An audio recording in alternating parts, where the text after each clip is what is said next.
ನಮಸ್ತೆ ವೀಕ್ಷಕರೇ, ನೀವು ಪ್ರೀತಿಸಿದವರು ಅಥವಾ ನಿಮ್ಮ ಪ್ರೇಮದಲ್ಲಿ ವೈಫಲ್ಯ ಆಗ್ತಾ ಇದೆ, ನಿಮ್ಮ ಹುಡುಗ ನಿಮ್ಮ ಹುಡುಗಿ ಜೊತೆಲಿ ಇದ್ದು ಮಾತಾಡಿಸ್ತಾ ಇಲ್ಲ, ಹೇಳ್ದಂಗೆ ಕೇಳ್ತಾ ಇಲ್ಲ, ಸಂಪೂರ್ಣವಾಗಿ ನಿಮಗೆ ನೆಗ್ಲೆಕ್ಟ್ ಮಾಡ್ತಾ ಇದ್ದಾರಂದರೆ ಈ ತಂತ್ರ ಮಾಡಿ.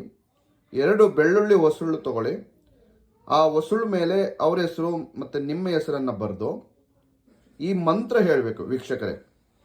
ಅವ್ರ ಹೆಸರನ್ನು ನೆನೆಸ್ಕೊಂಡು ದೇಹಿ ವಶಂ ದೇಹಿ ಆಕರ್ಷಣಂ ಅವ್ರ ಹೆಸರನ್ನು ಹೇಳಿ 21 ಸಲ ಹೇಳಿ ಆ 2 ಒಸಳನ್ನು ನೀವು ತಿನ್ನಬೇಕು. ತಿಂದು ವೀಕ್ಷಕರೇ, ಅವರ ಮೇಲೆ ನೀವು ತಿಂದಿರುವಂಥ ನಿಮ್ಮ ಬಾಯಿಯ ಒಂದು ಗಾಳಿಯನ್ನು ಊದಬೇಕು ವೀಕ್ಷಕರೇ. ಊದಿ ಯಾರು ಮಾತಾಡಿಸೋದಿಲ್ಲ, ಯಾರು ನಿಮ್ಮನ್ನು ನೆಗ್ಲೆಕ್ಟ್ ಮಾಡ್ತಾ ಇದ್ದಾರೆ ಅವರಾಗೆ ಮಾತಾಡಿಸ್ತಾರೆ, ನೀವು ಹೇಳ್ದಂಗೆ ಇರ್ತಾರೆ. ನಮಸ್ಕಾರ.